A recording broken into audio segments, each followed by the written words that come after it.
Don't mind me, I'm just gonna be eating Oreos this entire time, so if you see what looks like poop in my teeth, don't worry, it's just Oreos. Also, pardon the general lack of caring this episode. I was recently in a car accident that hurt my back and couldn't go to work for a few days. My girlfriend's pet almost died. It's very hard to find a place to stay right now. But luckily, I didn't break my spine. Or I didn't wave break my spine. Anyway, let's do this thing. I'm gonna rank every coaster and give them a review. Every drop and every hill, every launch and every loop. Rate it 1 to 10 and then we'll do it all again. Gonna rank and review every coaster. What's going on, everybody? My name is Mario. This is a channel all about amusement park type stuff, but mostly coasters. And today, in my never-ending journey to rank and review every coaster I have ever been on, we're going to be talking about Wave Breaker. And real quick, I just wanted to say thank you to those of you that are subscribed to this channel. You guys are awesome. And to anybody that's not subscribed, you better subscribe or this thing is gonna come after you and break your waves. Whatever the heck that means. But without any further ado, let's review. Wave Breaker is an Intamin multi-launch coaster located at SeaWorld San Antonio. It has a height of 61 feet, a top speed of 44 miles per hour. It has 2 tire launches. It has a track length of 2,600 feet and a ride duration of 45 seconds. That's from the beginning of the first launch till the beginning of the final breaks. That does not include the sort of pre-showy section before the launch. And those stats are pretty weak, but this coaster is still very fun and very enjoyable. And to get into more of why that is, let's talk about the off-ride experience. Now, Wave Breaker is located towards the back of the park. One of the really awesome things about this ride is that it sits on top of the lake, so you have a whole bunch of open space surrounding it, and since the park is essentially just a big circle around the lake, you can see the ride from just about everywhere, and it looks really pretty. In general, this is a relatively pretty park, and Wave Breaker adds to the aesthetic very nicely. As far as theming goes, there isn't really a ton.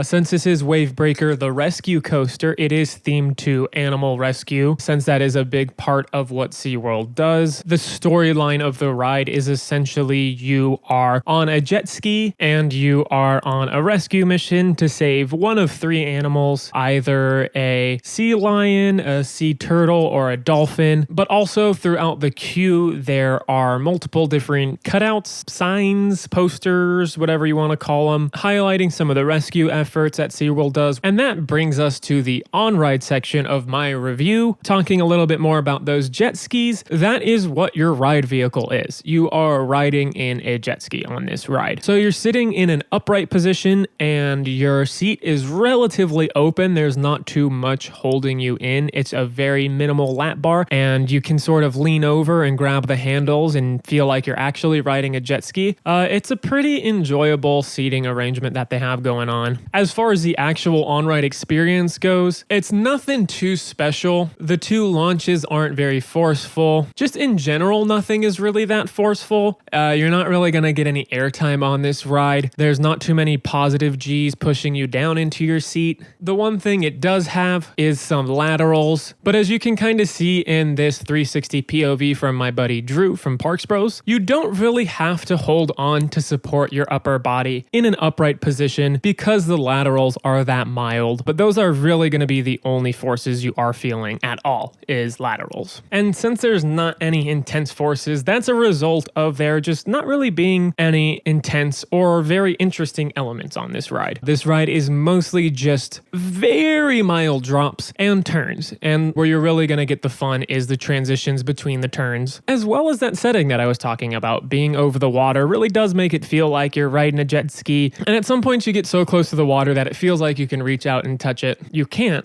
Not that I've tried, of course. I behave and keep my arms and legs inside the vehicle at all times, but you know, I'm assuming you can't reach out and touch it. I should also mention that this coaster is incredibly smooth. This is probably one of the most re-rideable coasters I've ever been on. And to just sort of give you an idea of what this coaster feels similar to, if you guys have ever been on Hagrid's Magical Creature motorbike adventure, that is probably the most comparable ride that I've ridden to Wavebreaker. Now, with that being said, Hagrid's does have a little bit of airtime. Hagrid's has a lot more surprises and bells and whistles. For Wavebreaker, you're just going straight through the layout like 99% of roller coasters out there. It's slower than Hagrid's, it's less whippy. There's no on-ride theming except for a little pre-show saying what animal you're going to rescue. So just think of a more toned down version of Hagrid's Magical Creature Motorbike Adventure. That's essentially what Wavebreaker is. But just like Hagrid's, this ride is fun. But now that I've summed up pretty much the entire ride experience for you guys, let's go ahead and take you through the layout just so you can see a little bit better what I'm talking about. So you make your way out of the station and your first stop is that pre-show I've been talking about. It's in a metal shed, which may or may not be air conditioned. If it is on the day that you're riding, lucky you.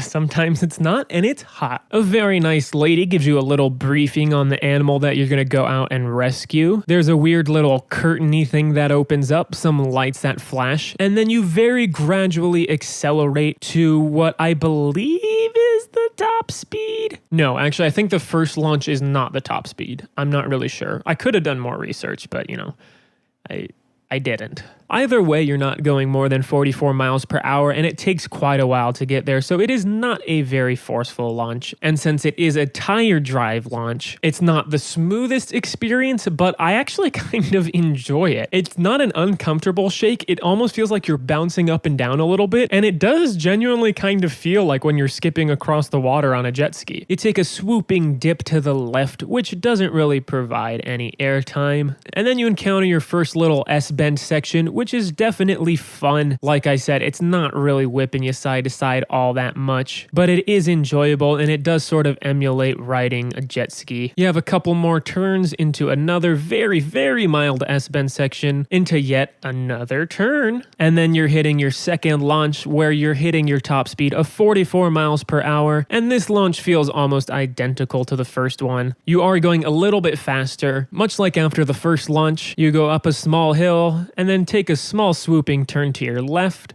take another nice S-bend into a U-turn on an island, going through some trees. There's a decent hand and head chopper going under the track. You hit a small little airtime hill that doesn't provide any airtime at all. You twist into a larger airtime hill over the midway, and then you hit your final brakes. So that's the ride. A couple of fun bumpy launches, some small hills, and lots of turns. Although one thing that I did fail to mention thus far, and as you could probably tell from watching that POV, this ride has really good pacing. Since it is mostly just turns and it's low to the ground the entire time, it maintains its speed. It's not a high top speed, but it does maintain its speed very well. So good pacing. And now it's time for a good old-fashioned pros and cons list. The first pro, like I was just saying, really good pacing. Second pro, it's just fun and enjoyable and read-writable and smooth. All those things in one little bullet point, it does them. It has a great setting, good launches, it's just a good time. And then I guess one little bonus pro is it has a nice message.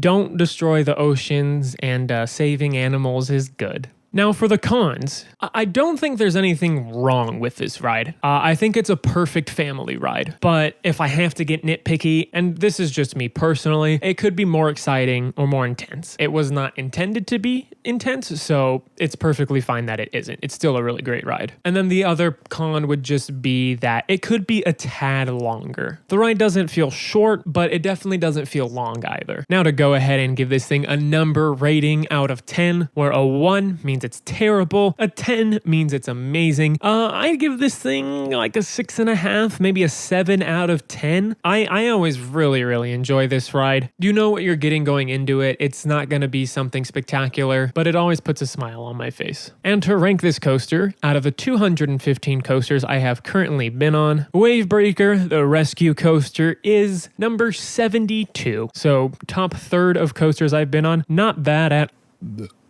Excuse me. Not bad at all. Even though Raptor doesn't have the best pacing in my opinion, I do prefer the intensity and the scale, and same goes for Thunder Run and Incredicoaster. But it is better than SLCs. I definitely do prefer the fact that I can just kick back, relax, and enjoy myself on Wavebreaker without having to worry about getting a concussion. But that's gonna do it for this one. Thank you guys so much for watching. I genuinely appreciate those of you that make it to the end of the video. Make sure you guys tell me your thoughts on Wavebreaker in the comments. comments. Go ahead and like the video if you liked it, and of course, 2 thumbs down if you didn't like it. Make sure you subscribe and turn on notifications for more content like this, and make sure you guys tune in next time where I'll be talking about...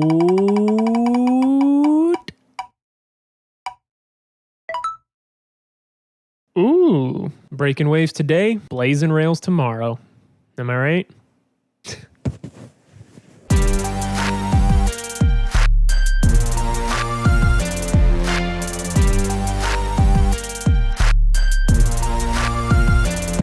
This was supposed to look like coaster track going through a wave or something, but it just looks like a really angry blue-armed ladder. Anyway, bye.